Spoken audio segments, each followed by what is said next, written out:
마가복음 12장을 통해서 주님이 이 마지막 일주일간 특별히 성전에서 여러 가지 질문을 들으시고 또 거기에 대해서 답변하시고 응답하신 내용을 보고 있습니다. 주님의 이 답변의 특징은 어떤 것이었습니까? 지금까지 주를 향한 여러 질문들은 정치적인 목적, 예수님을 로마 법정에서 로마 황제를 대적한 반역죄로 몰고자 했던 그런 의도가 있는 질문도 있었고요. 혹은 종교적인 목적, 예수님의 종교적 신뢰성을 떨어뜨리고자 하는 그런 시도를 가진 그런 질문도 있었죠. 그런데 우리 주님은 이 질문들에 대해서 아주 현명하게 그 질문에 올무, 걸려 넘어질 법한 것들을 간파하시고 잘 그것들을 넘어가셨을 뿐만 아니라 그 이상이었죠. 그저 이 질문들에 대해서 넘어가신, 이 걸리지 않고 넘어가신 것을 뛰어넘어서 주님은 이를 통해서 놀라운 원리들, 진리, 하나님에 대한 가르침을 우리에게 전달한 이런 특징을 갖고 있었습니다.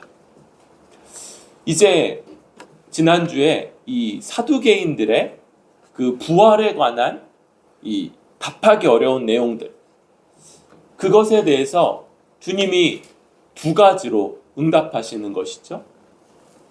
주님은 이 사두개인들의 부활에 대해서 모세오경, 그들이 여기고 있는 그 안에 부활의 하나님이 어디 있습니까? 이렇게 말하는 것에 대해서 하나님은 언약적으로 답하시는 거죠. 하나님이 아브라함과 이삭과 야곱과 언약을 맺으셨는데 언약은 어떤 특징이 있었어요? 죽으면 끝납니다. 죽으면 이 언약은 사라져버리는 거예요. 서로 양자를 묶었던 이 의무에서 벗어나게 되는데 하나님은 죽지 않으시지만 만약 아브라함과 이삭과 야곱이 그냥 죽은 것으로 끝이라면 언약 자체도 파기되었고 더 이상 유효하지 않을 것이다. 바로 이런 지점. 또 하나님께서는 이들을 죽은 자의 하나님이 아니고 산 자의 하나님이다. 이렇게 하나님 자신이 그렇게 말씀하시면서 하나님이 영원토록 이 자기 백성들과의 이런 것들을 지켜가신다. 이런 내용으로 이 사두개인들의 올무를 주님이 벗어나신 뿐만 아니라 이 부활 진리에 대해서 우리도 붙잡아야 될 그 내용들을 알려주셨다고 할 수 있습니다.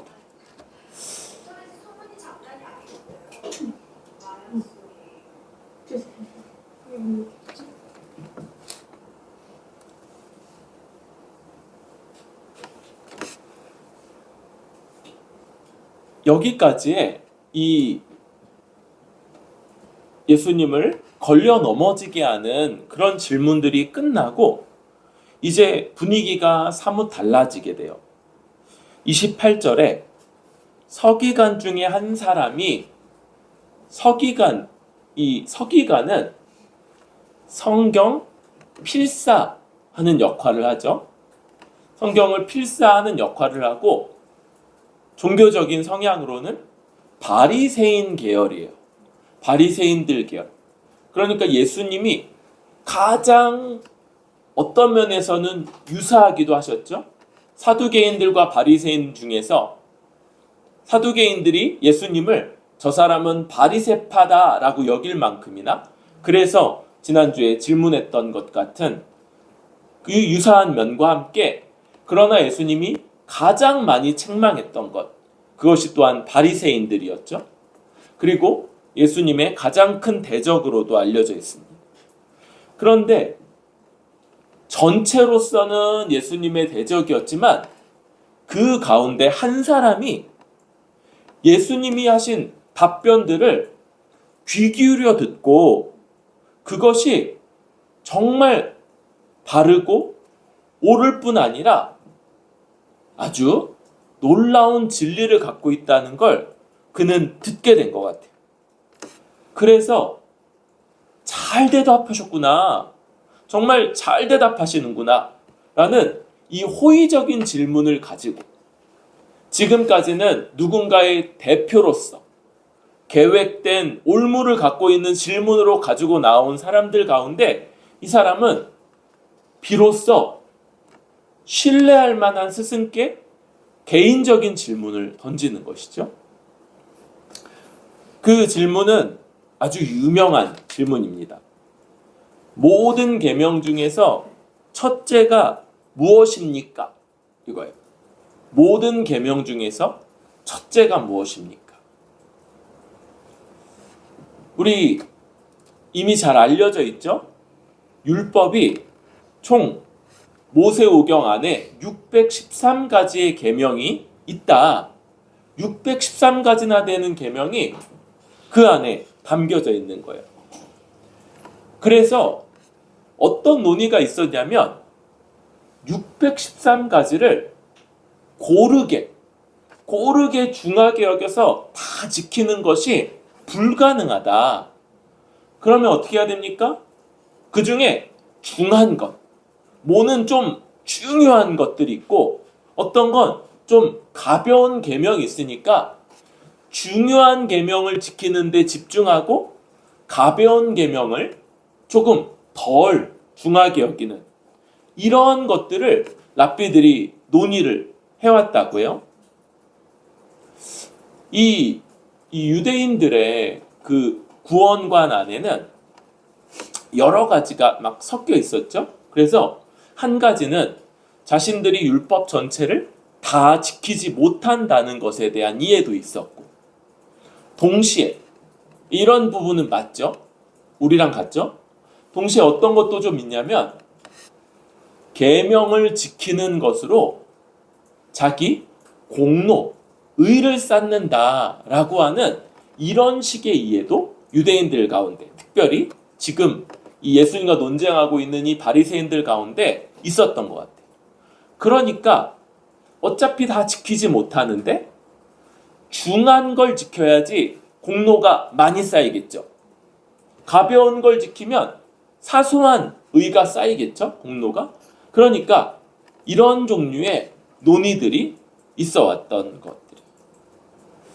그럴 때 여기도 이제 여러 유명한 랍비들의 의견들이 있는데 그 중에 우리 전에 뭐였죠? 이혼 논쟁할 때 들었던 유명한 랍비 2명 있죠. 힐렐이라고 하는 랍비, 샴마이라고 하는 랍비.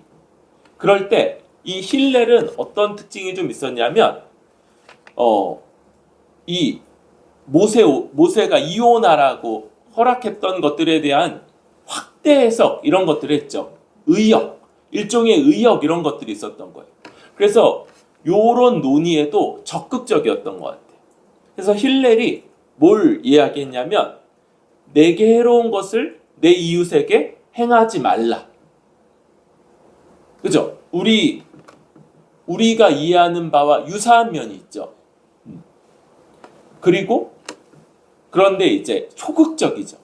해로운 것을 이웃에게 행하지 말라. 우리는 내 몸과 같이 내 이웃을 사랑하라 라고 하는 훨씬 더 적극적인 권면인데 여기는 이제 소극적인, 이게 율법의 핵심이고 나머지는 이것에 대한 해설이다, 이런 식으로 이 전체를 요약을 했다 그래요.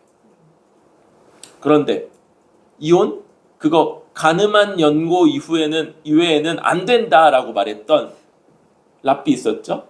샴마이라고 하는 랍비. 이 랍비는 율법에 대해서 훨씬 더 본질적인 그런 입장을 취했고, 그래서 하나하나 다 지켜야지 그렇게 할 수 없다. 그래서 이런 말이 있었대요. 내가 한 다리로 서 있는 동안 내게 전체 율법을 가르치라 라고 말하는 거냐? 그럴 수 없다. 그러니까 요약하고 정리해서 짧게 그렇게 하려고 하는 거냐? 그럴 수 없다. 이런 입장이었다고요.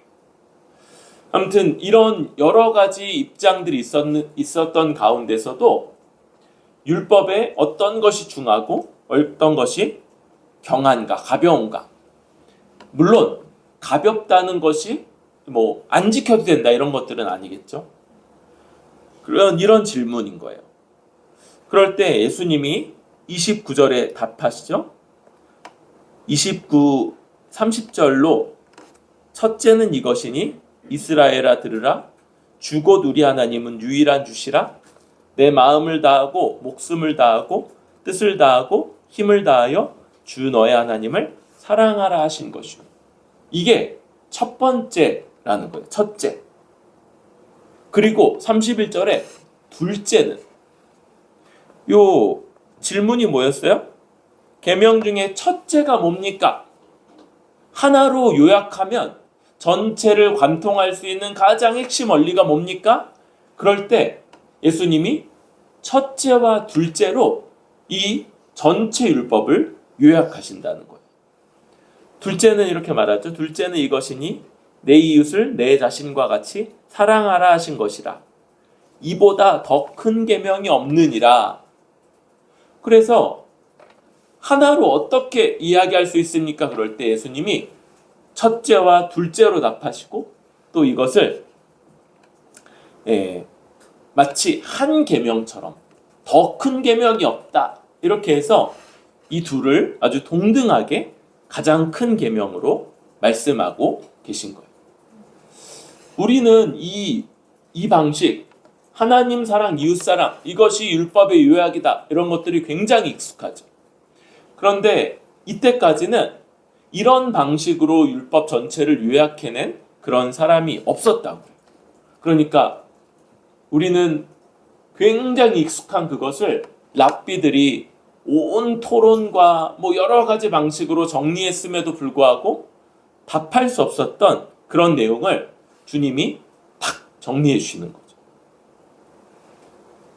이런 답에 대해서 예수님이 32절 예수님이 답하신 것에 대해서 서기관이 반응이 아주 적극적이죠. 선생님이요 옳습니다. 이 주님의 말한 것에 대해서 큰 동감 또 수용 이런 것을 탁 표시하는 거예요. 하나님인 한 분이시오 그 외에 다른 이가 없다 하신 말씀이 참입니다. 또 마음을 다하고 지혜를 다하고 힘을 다하여 하나님을 사랑하는 것과 또 이웃을 자기 자신과 같이 사랑하라 하신 것이 전체로 드리는 모든 번제물과 기타 제물보다 나으니이다.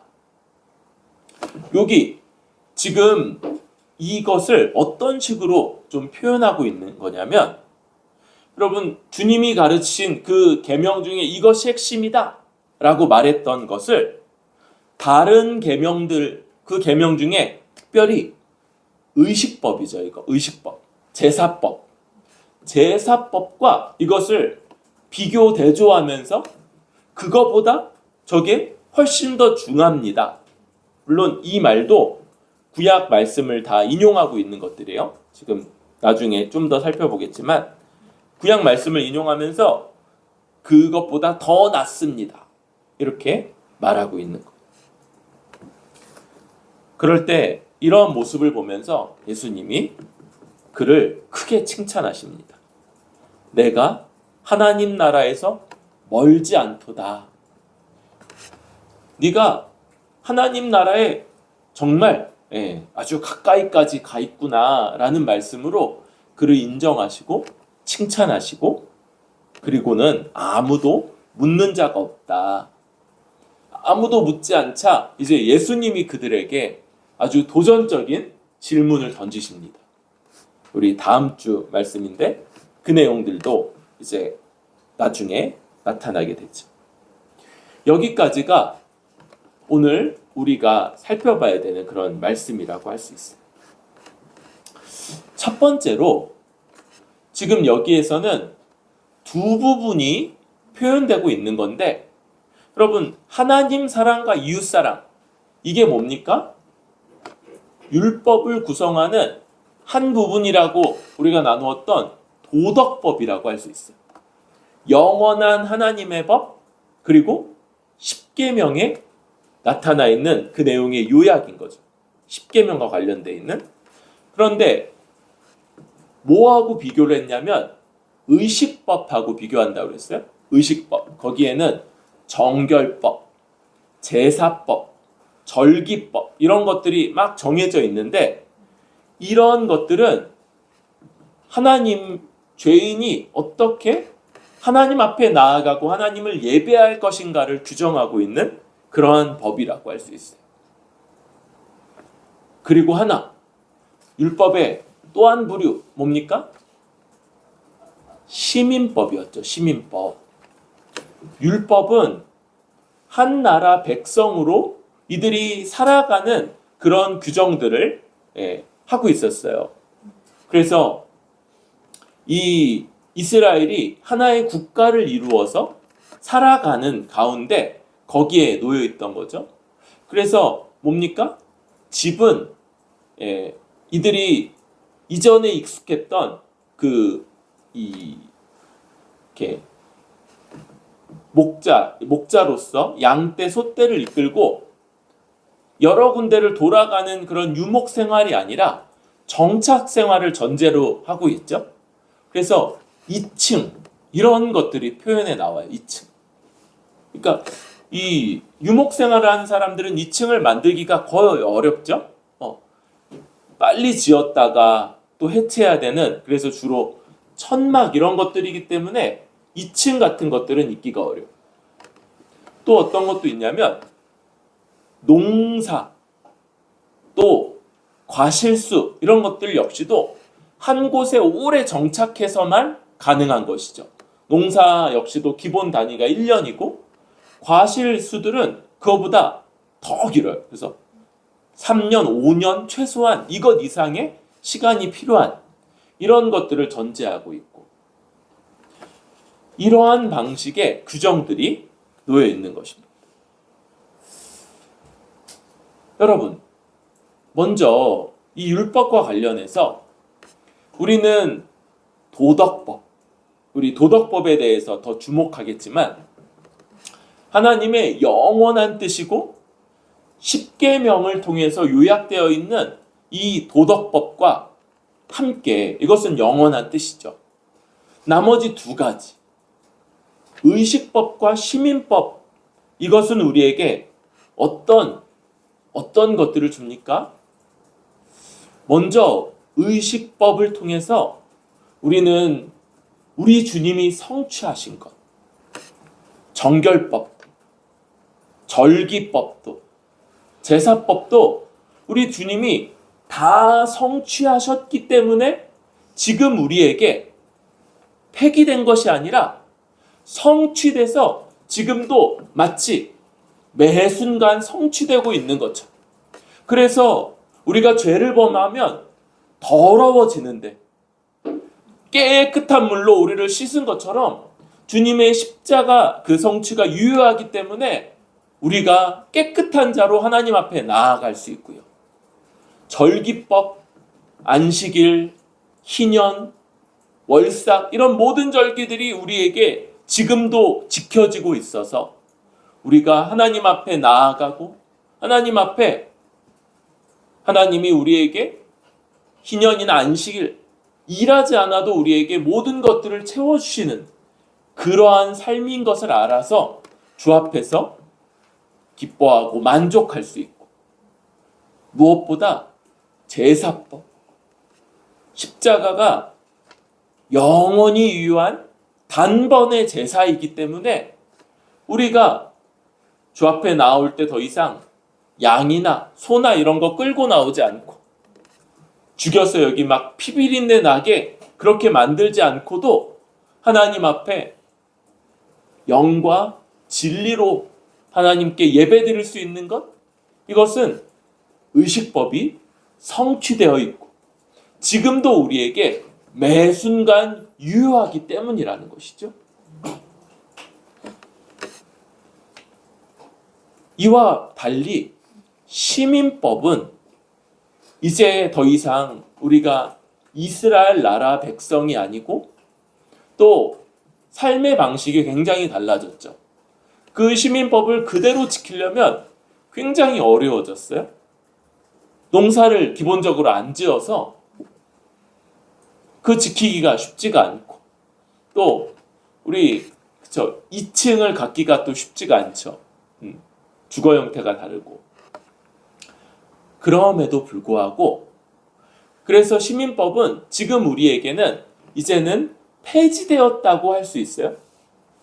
그럼에도 불구하고 구약 이스라엘 백성들의 그 삶의 방식을 이해할 때 우리는 우리에게도 적용되는 원리들을 생각할 수 있게끔 되는데요.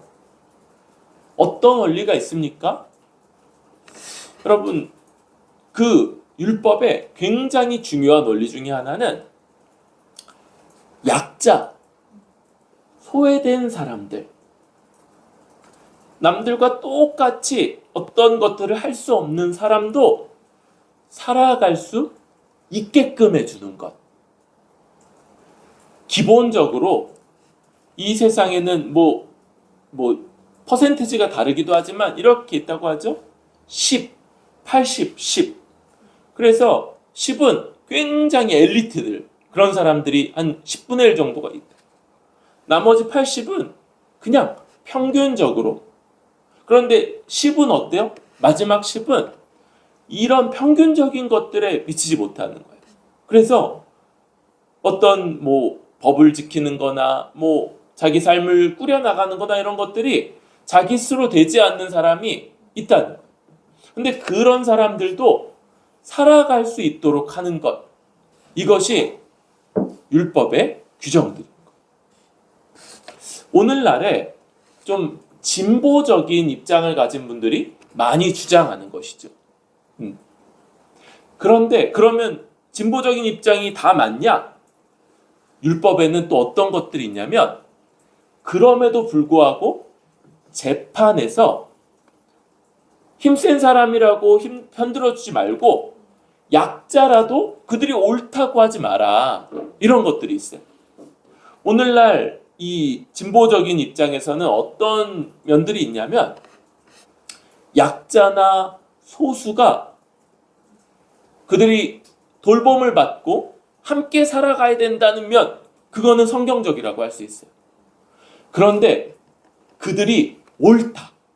그들이 약자고 소수의 주장이지만 그들의 것도 옳다, 무조건 옳다, 이런 쪽에까지 가는 건 옳지 않다고 볼 수 있겠죠. 그들이 함께 살아가는 이웃이라는 걸 인정하는 가운데서도 그러나 어떤 기준들, 원칙들, 원리들을 또한 지켜가는 것, 이건 역시 필요하다고 할 수 있겠습니다. 이런 이 율법의 여러 원리들 속에서 우리는 우리에게도 적용되는 그런 교훈들을 좀 보는 거예요. 시민법 그 자체로는 우리에게 폐기되었고 그래서 더 이상 우리에게 유효하진 않지만 그 가운데 약자들도 잘 살아갈 수 있고 그러나 그들을 옳다고까지 말하는 건 아니고 원리, 원칙, 그래서 원칙이 있는 거예요. 원칙. 이런 것들을 지켜가는 것. 요거는 이제 보수적인 입장에서 많이 주장하는 바이죠. 요런 균형이 우리 가운데 있다. 그래서 어느 한쪽의 정치적인 입장을 더 옹호한다 할지라도 그게 성경의 진리 전체를 담고 있지 않다는 것도 좀 이해해야 되고 각 부분별로 우리가 판단을 달리해야 되는 면이 있다. 더 중요하게 우리가 하나님 앞에 나아갈 수 있는 것, 이것은 지금도 의식법이 우리 주님으로 말미암아 성취되어서 우리가 범죄함에도 불구하고 주 앞에 깨끗한 존재로 여겨진다는 것. 모든 절기들이 우리에게 성취되어서 하나님 앞에 기뻐하고 만족하며 절기 때마다 이스라엘 백성들은 일 못하고 예루살렘 가잖아요. 우리가 이 주일마다 이렇게 나올 수 있고 주일 동안 일을 하지 않을 수 있는 것, 그리고도 하나님이 우리를 돌보시고 책임지신다는 것들을 믿기 때문인 것이고, 무엇보다 제사법, 우리 주님의 영원히 유효한 제사가 우리에게 있기 때문에 하나님의 진노로부터 완전히 떠나가고 우리가 그저 믿음만 가지고 그저 성령님만 의지함으로 얼마든지 하나님 앞에 예배드릴 수 있는 존재다라고 할 수 있겠습니다. 그러면서 이제 이 말씀이 주목하고 있는 첫 번째 계명, 가장 중요한 계명, 바로 도덕법으로 넘어가게 돼요. 도덕법. 여러분, 주님이 이 신명기 6장 4절과 5절, 또 레위기 19장 18절 요 두 본문을 가지고 서로 연결시키셔서 이 두 가지, 하나님 사랑과 이웃 사랑을 표현해 내시는 것. 그런데 더 근본적으로 우리가 생각하는 건 이것이 십계명의 요약인 것이죠. 그리고 십계명이 어떻게 모세에게 처음 주어졌다고 해요? 두 돌판에 새겨져서 한 돌판, 첫째 돌판에 1계명부터 4계명까지, 그래서 하나님이 한 분이시다, 그 한 분 하나님을 사랑하라 라고 요약하는 이 내용, 그리고 두 번째 돌판에 5계명부터 10계명까지의 내 부모를 공경하라로부터 시작하는 이 이웃사랑의 계명이 거기에 새겨져 있었다고 그렇게 알려져 있는 것이죠. 그리고 이 두 원리, 이 10계명 안에 요약되어 있는 이 두 원리, 이것이 우리 삶에 영원토록 유효한, 영원토록 하나님이 우리에게 원하시는 바 도덕법, 하나님의 뜻이다 라고 하는 것입니다. 여러분, 이것 자체가 당시에는 예수님이 탁 말씀하셨을 때 온 랍비들의 그 논쟁을 알아왔던 저 서기관이 옳습니다, 선생님 옳습니다, 선생님 정말 대단하십니다 라고 표현할 만큼이나 아주 충격적인, 아주 잘 요약된 그런 말씀이었을 텐데, 그런데 우리에게는 너무 익숙한 거예요. 우리에게는 아주 익숙한 거예요. 그래서 29절부터 시작하는 이것, 이게 신명기 6장 4, 5절이죠. 우리 한번 4, 5절 읽어보도록 할까요? 시작. 이스라엘아 들으라, 우리 하나님 여호와는 오직 하나님 여호와시니 너는 마음을 다하고 성품을 다하고 힘을 다하여 내 하나님 여호와를 사랑하라. 여러분, 요 말씀에는 4절에 이스라엘아 들으라, 이 들으라라는 명령이 쉐마라고 하죠. 쉐마. 그래서 요 유대인의 교육법, 이스라엘인의 교육법으로 이게 굉장히 유명해요. 쉐마 교육법. 그래서 이스라엘아 들으라. 그래서 이 부모가 자식에게 신앙교육을 전수하게 되고 또 계속해서 이들에게 말하는 방식으로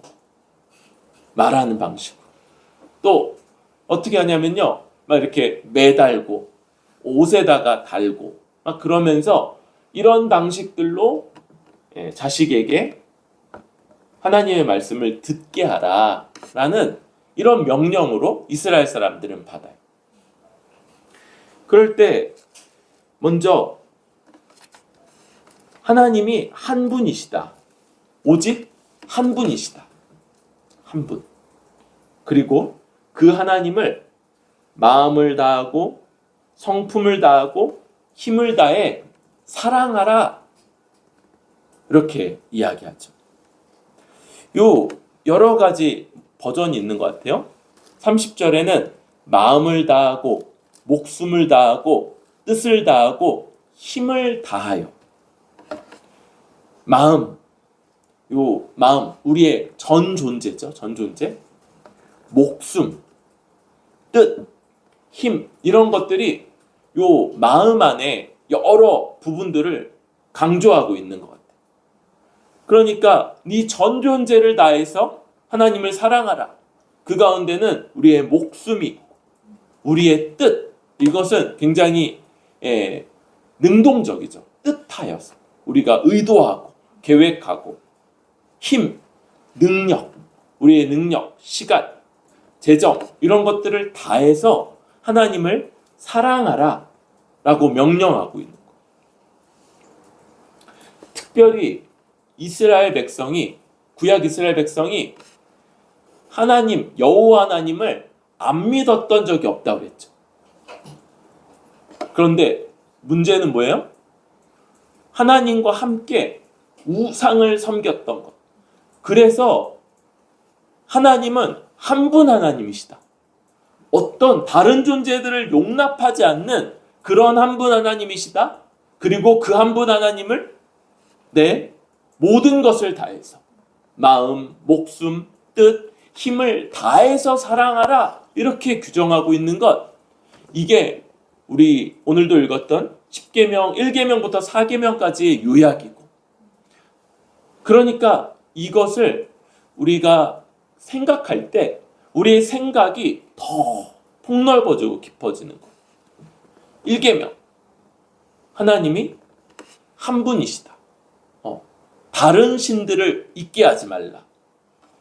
이름, 하나님의 이름, 또 하나님을 예배하기 위한 안식일, 이런 것들이 이 전체 가운데 함께 있는 것이죠. 이 사람은, 이 서기관이 하나 물어봤다는 것이, 그런데 예수님은 이 둘이 하나로서 가장 중요하다. 그리고 두 번째 돌판 이야기도 함께 나오는 것. 이것은 레위기 19장 18절을 인용한 건데 우리 한번 읽어볼까요? 시작. 원수를 갚지 말며 동포를 원망하지 말며 이웃 사랑하기를 내 몸과 같이 하라. 나는 여호와니라. 이것을 이제 가지고 온 것이라고 할 수 있어요.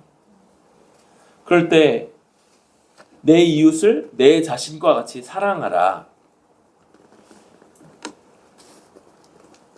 이 당시에는 우리 아까도 이야기했던 것처럼 소극적으로 이런 것들이 표현됐던 그런 기록들이 있다고 그랬죠. 랍비 힐레 이런 사람들. 그런데 주님은 내 이웃을 내 자신과 같이 사랑하라. 이걸 그 613가지 중에서 가장 중요한 두 번째 계명이고 돌판, 두 번째 돌판을 요약하는 계명으로 이것을 딱 가지고 오시는 거예요. 그래서 우리가 본능적으로, 본성적으로 사랑하고 아끼고 돌보고 소중히 여기는 나 자신, 그와 같이 다른 이들을 대하라. 특별히 이 두 번째 원리는 세상에서도 널리 알려져 있는 황금률이라는 것과 일맥상통하죠. 많이 유명한 황금률 뭡니까? 표현도 여러 가지지만 내가 받기 원하는 대로 먼저 남에게 해주라. 이런 이 세상에 아주 널리 알려져 있는 원리들, 이것과 잘 연결되는 그러한 원리라고 할 수 있어요. 그리고 우리 모두가 이것이 하나님, 유일하신 하나님을 유일한 분으로, 그래서 우리의 모든 것을 다해서 그분을 사랑하는 것. 사랑은 그냥 마음의 정서적인 표현만이 아니죠. 이것은 하나님께 충성하는 것이고 영광 돌리는 것이고 그 뜻대로 살아가고자 몸부림치는 그런 힘을 다하는 것. 또 이것과 함께 이웃을 내 자신과 같이 사랑하는 것. 이것이 하나님이 자기 백성을 향한 영원한 뜻, 도덕법이다. 도덕법. 이것을 우리가 말씀을 통해서 다시 한번 생각하게 됩니다. 그러면서 여러분, 세 번째로 이 둘은 아주 긴밀하게 연결되어 있어요. 그래서 야고보서 2장 8절 같은 경우는 이렇게 말합니다. 너희가 만일 경에 기록한 대로 내 이웃 사랑하기를 내 몸같이 하라 하신 최고한 법을 지키면 잘하는 것이거니와. 이게 최고의 법이다 이렇게 표현하는데 이거보다 더 명확하게 이 둘의 관계를 표현하는 것이 요한일서 4장 20절이에요. 우리 한번 같이 읽겠습니다. 시작. 누구든지 하나님을 사랑하느라 하고 그 형제를 미워하면 이는 거짓말하는 자니 보는 바 그 형제를 사랑치 아니하는 자가 보지 못하는 바 하나님을 사랑할 수가 없느니라. 아멘. 여러분, 성경이 굉장히 현실적으로 이렇게 말하는데 보는 형제도 사랑하지 못하면 보이지 않는 하나님은 사랑할 수 없다. 이렇게 말함으로써